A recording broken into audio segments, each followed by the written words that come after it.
Salut les amis, j'espère que vous allez bien. Ça fait un bail, c'est vrai, ça fait, on va dire, plusieurs mois ou sinon quelques mois qu'on n'a pas fait notre rubrique préférée. On apprend ensemble. Ben oui, c'est votre faute, hein, depuis la dernière, on va dire, sortie ou numéro, comment on apprend ensemble, comment on implémente son agent finance. Pardon, comment on implémente son agent IA assistant finance. Bah, vous ne m'avez pas montré beaucoup de motivation, donc j'ai décidé de vous punir. Mais bon, je vous aime beaucoup et j'aime beaucoup vous aider. Donc, je suis de retour avec un nouveau numéro. Et bon, vas-y, soyez honnête. Ça m'a beaucoup manqué aussi de partager mes nouvelles découvertes avec vous. Donc, on recommence, on apprend ensemble avec un nouveau numéro et vous vous posez sûrement de quoi va-t-elle parler cette fois-ci? Et oui, vous avez raison. Vous avez déjà entendu la phrase ou vous avez déjà même prononcé cette phrase, la qualité de travail des agents IA n'est pas top. Et oui, je suis d'accord avec vous. Mais il y a quand même une solution et comme vous savez, votre sauveuse, Miss Esper Cloud IA, merci qui? Merci notre sauveuse, Esther IA et ton âme. J'ai toujours une solution pour vous, un peu tout bête, mais qui peut résoudre la solution, qui peut résoudre le problème plutôt de la qualité des agents IA Cloud notamment et que nous allons dérouler ensemble. Et si vous me suivez bien de A à Z, cela ne sera plus un mystère pour vous, cette solution qui n'est autre que de mettre en place des agents de supervision. On peut déjà commencer pour un petit pas, hein, comme vous le savez toujours ou vous le savez déjà peut-être. Nous, ici, on fait des solutions basiques et puis ensuite, tout le monde va dans son environnement, dans son cadre de travail, dans son activité, dans son métier, l'adapter à sa sauce comme il le veut, comme il le souhaite. Donc, nous allons commencer par un basique en intégrant un module de supervision dans nos agents IA Cloud qui va permettre de faire, on va dire, une supervision de l'exécution de A à Z. Puis ensuite, si vous montrez beaucoup de motivation cette fois-ci et beaucoup d'enthousiasme, s'il vous plaît, les amis, pour votre Miss Esper, nous allons procéder à la deuxième étape qui est de construire de A à Z un agent de supervision qui va aller superviser tous les agents IA Cloud. Bien sûr, je n'ai pas encore tous les secrets, tous les codes, tous les clés qu'il faut, mais on va commencer par la première étape et ensuite on viendra à cette ultime étape qui permettra de vous soulager de ce travail de supervision parce que bien sûr, on veut tous des agents IA, collègues, performants, on ne veut pas d'agents IA, stagiaires avec la casquette d'expert. Ah non, non, non, surtout pas. Si je dois avoir un collègue IA, je veux bien qu'il soit un agent IA performant. Voilà. Si vous êtes d'accord avec moi, n'hésitez pas à vous manifester dans les commentaires. Ça sera toujours un plaisir de lire vos commentaires, de surtout avoir de savoir ce que vous pensez, surtout de la rubrique et de la thématique, de ce qu'on fait ici ensemble. Donc, plus de blabla, on va commencer dans le vif du sujet. Je partage mon agent Zapier, mon outil d'agent Zapier Agent. Et surtout, j'ai aussi une question pour vous. Peut-être je ferai un sondage s'il y a besoin. Est-ce que vous avez envie de voir ou de découvrir des constructions d'agents avec l'outil Cloud Code que j'ai commencé déjà par tester et que je trouve intéressant? Donc, n'hésitez pas à vous manifester dans les commentaires. Pourquoi pas m'envoyer un petit message, ça sera toujours un plaisir de vous lire et savoir ce que vous en pensez. Et quand on commence déjà par tester, mes amis, tout ce qui est testable. Du coup, on commence. Je partage l'espace et on va voir ensemble comment on construit cet agent de supervision ou comment on introduit comme un premier pas ce module de supervision. Donc, pour le faire, moi, j'ai pris mon agent de gestion de Pocket S3 et je l'ai intégré, ce premier module que j'appelle agent de supervision du Workflow S3. Donc, la première étape de l'initiation du suivi, c'est-à-dire que je lui demande, à chaque fois que cet agent sera exécuté, bah, tu m'enregistres l'heure de début de l'exécution, tu crées un nouvel enregistrement que tu enverras par mail et tu stockeras dans un tableau au sein de Airtable, dans une table au sein de Airtable. Ça, c'est vraiment pas trop nécessaire, mais c'est pour avoir des traces, un peu comme quand vous sauvegardez vos logs sur un serveur, pour pouvoir avoir des traces d'exécution, des actions qui sont effectuées sur le serveur. Donc, c'est dans cette optique-là que j'ai construit la chose.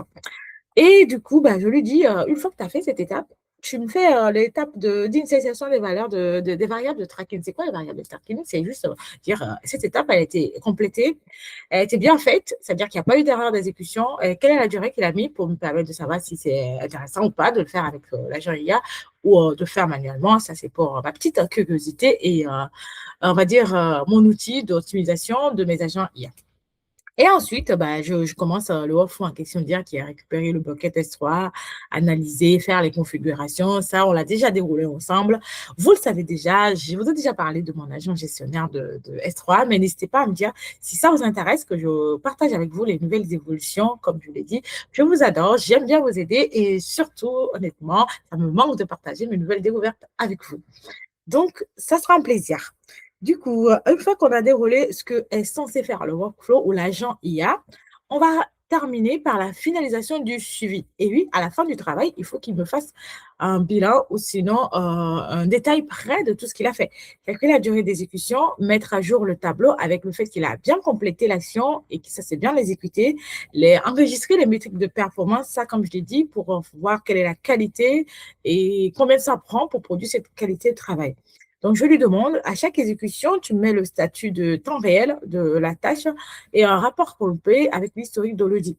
Donc, ça prend un peu de temps, l'exécution. Et comme je l'ai dit, on va dire, ma bataille sur LinkedIn, c'est qu'on n'a que 15 minutes de vidéo.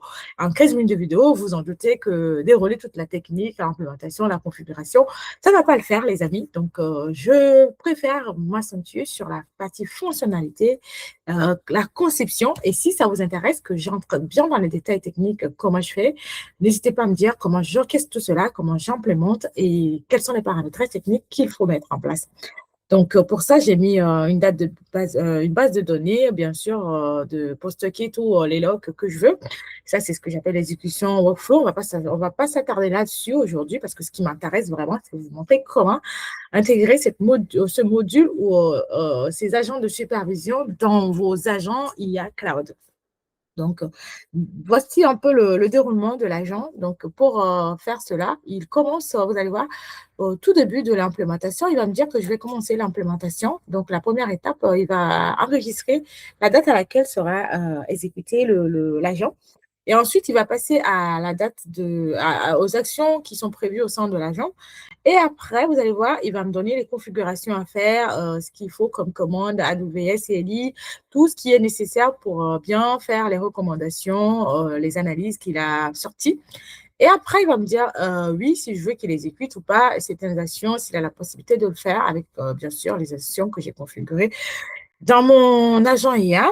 Et après, il me donne on va dire les performances, performances, les clés de performance de l'exécution de l'agent.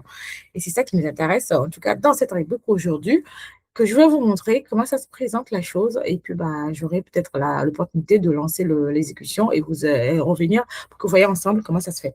Donc, il va regrouper vraiment l'équipe performance dans un tableau bien fait avec une interface produit à la demande, comme au petit oignon. Hein, vous voyez, c'est un agent qui est très serviable. Donc, ce que j'aime bien chez nos amis agents, ils sont bien sûr très, très serviables et ça fait du bien d'avoir des collègues qui sont serviables, comme vous le savez. Donc, il fait ça et après, il me dit, bah, voici ce que j'ai fait. Donc, le versioning, si c'est complet, il me met ça en vert. La sécurité du bucket, tout ce qui est comme chiffrage, les notifications SN3, les logins, tous les alertes. Il me fait ça sous forme de tableau. Vous allez voir, c'est ça le tableau. Et ce tableau sera envoyé par mail et même par notification, si vous voulez. Vous savez, des canaux Slack sur lesquels vous communiquez au sein de vos entreprises. C'est une solution, bien sûr, adaptée aux PME, comme je vous le dis. Zapier Agent, c'est un mini orchestrateur, donc c'est bien pour les PME qui n'ont pas une infrastructure assez vaste, mais quand vous avez une infrastructure assez vaste, allez plutôt vers des outils d'orchestration un peu plus grands et puissants que cela. Donc, pourquoi pas Cloud Cloud pour expérimenter la chose ou d'autres outils, bien sûr. Si cela vous intéresse, on peut aussi faire une rubrique là-dessus et en discuter. Ça sera un plaisir de vous aider en tout cas. Donc, une fois qu'il a fait ça, bah, il m'envoie ça, dans le mail et il voit exactement ce qu'il a exécuté, ce qu'il a fait, quelle est la qualité du travail qu'il a fourni et ça me permet, moi, de dormir pépère, avec les yeux fermés, tout en sachant qu'il a bien fait le job. Mais bien sûr, si vous êtes, on va dire, un flic de nature, ça va être compliqué. Vous pouvez aller vérifier encore dans vos espaces AWS. Mais le but, c'est quand même de ne pas avoir à vérifier à chaque exécution, à chaque implémentation des agents IA. Donc, dites-moi ce que vous en pensez de ce magnifique, on va dire, outil ou module qui nous permet de superviser en douce nos agents et d'être sûr qu'ils font ce qu'on veut ou ce qu'on aimerait qu'ils fassent. Donc, je vais vous montrer un peu dans mon espace ce que ça donne en termes de présentation et après, oui, juste une seconde, je lance d'abord le test comme ça on y reviendra ensemble pour une fois que ça. Vous voyez, donc quand ça commence l'exécution, il me dit je vais commencer. Donc, il commence bien sûr par la phase d'initiation. Il m'enregistre toutes les actions effectuées, tout ce qui a été fait. Donc là, c'est vraiment ce module-là de supervision qui permet de faire ça. Vous commencez par un suivi, ensuite une étape de finalisation du suivi. Après, bien sûr, si vous avez plusieurs agents que vous aimeriez superviser, dans ce cas-là, ça sera intéressant de faire un agent de supervision qui va aller superviser tous vos agents d'IA.